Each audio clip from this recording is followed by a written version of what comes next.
diretso. Ako si Yani, dating kusinero, na ngayon naging isang full-time dog breeder. Hilig ko ang magluto, ganoon din ang pag-aalaga ng mga aso. Pero ang isa sa mga nagpapasaya sa akin, ang magmotor at pumunta sa magagandang lugar. Kaya tara, samahan niyo ako. Ayun, nakita na naman namin ito mga tong. Woo! Ganda lang kalsada, ano ba yun? Pero oops, teka, may bago tayong racket ngayon. Dahil isa na tayong ganap na MC Taxi Rider. Kaya tara, samahan niyo ako sa biyahe ko. So, susunduin natin yung pang-apat na bukyaw natin. Bukyaw! Alright, so yun, may rides tayo ngayon. Hanapin na naman natin yung mga ka-rides natin. Tara, tara, pasyal tayo. Ay, sana naman kaya sila tumambay. Ang usapan dito sa Commonwealth eh. So, tingnan natin sa baba, dito sa may Litex. Ay, Litex? Sa may Manggahan. Or Commonwealth Market. So, wait lang, gigilid lang muna ako. May nag-chat, mukhang eto na sila. Pipikatin ko lang yung ano natin, yung OBR. At tara, punta natin si Maricar, ang ating OBR for today's video.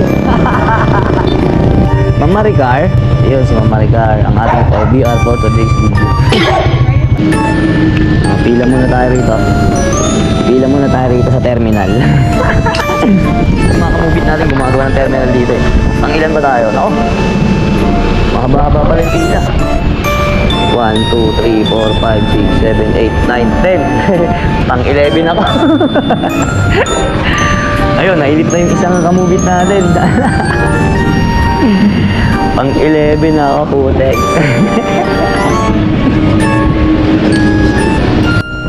So, siya, proceed tayo sa rides natin. Tingnan mo nga naman to si Monico. Ano ba tawag dyan? Sleeveless? May rides tayo, hindi tayo magja-jogging. Ba't nakaganyan ka? Sa susunod, dapat naka-riding suit tayo ha. Pag nag-rides tayo ha. Ay, naku, mga pasaway. Ayun pa si Aling Elsa. Gumaya rin. Imbis na siya yung nangunguna sa pagpapatupad ng pagsuot ng maganda, gaya ng mga riding suit. Eh, siya pa tong ano ba tawag dyan? Sleeveless ba? Kasi ako marunong sa pagsuot ng mga babae. Ay, nako. Next time ha, huwag magaganyan ha. Magsuot ng proper.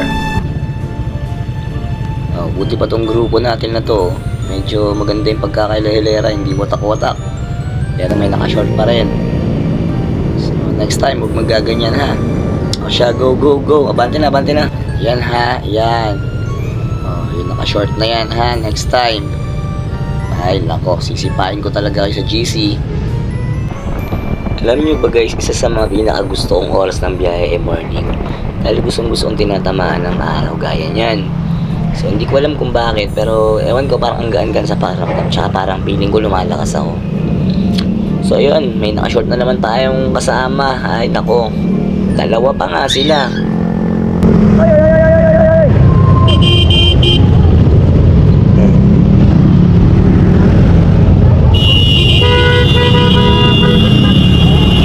O, tama na yan, primo, pagatpat, diretso na tayo sa biyahe, diretso na. Huwag na masyadong nag-iinit ulo nyo, normal lang yan sa kalsada, bigayan na lang. Kala mo mga Texas eh, no? Ang tatapang, gusto atang magbalik sa loob, gusto nyo bang bumalik sa oblo? Sarap-sarap sa laya eh, oh. Tingnan nyo, nakapag-motor-motor pa kayo. O, tigil nyo na yan, ha? Diretso na, diretso na! Diretso na! Abala pa kayo eh, doon kayo sa gilid! Tigas talaga ni Pagatpat na makyu pa. Mukhang may patatakalan na ako mamaya pagka uwi ah. Bantay ka lang mamaya ha. Sige, enjoy mo lang muna yung pag-race natin ngayon. Aray ko ah! O, may mga dalawang malalaking truck sa harapan natin ha. Ingat-ingat sa pagsingit. Mahirap na, baka maging sandwich tayo dyan. So, antay na lang muna natin lumuwag dun sa ibabaw sa unahan. Tapos doon na lang tayo pumasok. Okay, okay? Sige, sige, sige. Konting ingat lang ha, malalaki yan mga yan, delikado yan. Oh, ano naman itong dinala nito ni Berting? Rides ang pupuntahan natin, ba't magbaon ka ng ano? Pico? Ay hindi, Barra de Cabra. Ano na bang nangyayari dito sa grupo na to? Puro mga pangdigmaan. Oh, eto naman. 3 sa isang motor. Kanina wala nga backride yung isa, pero may baon naman piko. Tapos eto naman, 3, tapos wala pang helmet. Anak ng...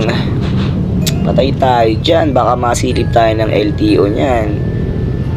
Ay nako.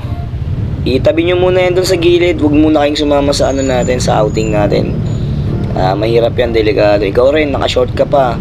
Magbihis ka muna dun, uwi ka muna sa inyo, ha? Hindi pwede yung ganyan sa rides natin. Kailangan formal attire tayo.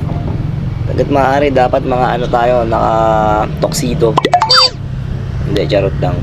Dapat talaga mag-ano kayo, magsuot kayo, mag-helmet kayo, magsuot kayo ng maayos. Hindi yung ganyan kasi nasa kalsada tayo. So, alam nyo naman, delikado sa kalsada. Mahirap na. Cute ng helmet ni ate, o tingnan nyo. May ribbon. Sana all. Ayun, so dito naman tayo sa Blooming Street. Oh, naka-short pa na naman to siya. Oh, si Maret. Ay, nako Maret. Oh, tropa. Ano yan? Kanina yung tinutulak mong motor. Pasaway. Diyan ka pa dumaan talaga. Traffic na naman. Ay, nako. Si tropa, oh. Astig ng motor niya, walang plaka, di ba? Pwede pala yun, no? Sana all. Ganda pa naman ng motor kasi walang plaka, no? Nako, ingat, baka madali ka ng LTO dyan, yari ka.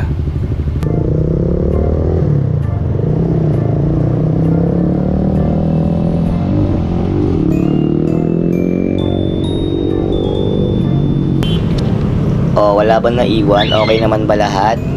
Oh, sige, go, go, go. Abante na tayo, proceed tayo. Buti hindi masyadong traffic ngayon, no? Kawawa naman si Joker, oh. Ang lungkot. Iniwan siguro ng jowa to. Kung mag-alala, babalik ninyo. Nakabait ka lang. Pakita mo na nagbago ka na. Tsaka iwasan mo na kasi yung pagbibisyo. Wala ka napapala dyan, eh. Mag-rides ka na lang. Doon mo na lang ibuhos yung pera mo. Bangkain mo na lang. Mag-i-enjoy ka pa. Ay, nako, ang gugulo talaga ng mga lower CC pagkasama mo, no? So, dito na lang tayo sumama sa mga naka high CC, mga big bikes. So, tara, sabay tayo sa kanila. Pasaway yung mga kasama natin. Oh, Honda Click ba yun? Honda Click na naman yung sakalam, ha? Basta talaga pag mga Honda, no? Lalakas. O ayan, o, tara, pila na tayo rito. Hindi gano'n makabirit yung mga big bike. Medyo traffic lang.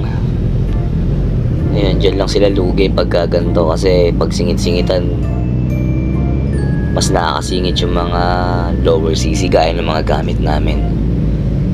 So ayan, tara. Ano, kailangan na ba natin magmadali? Uy, ano? Scooter lang, saka lang.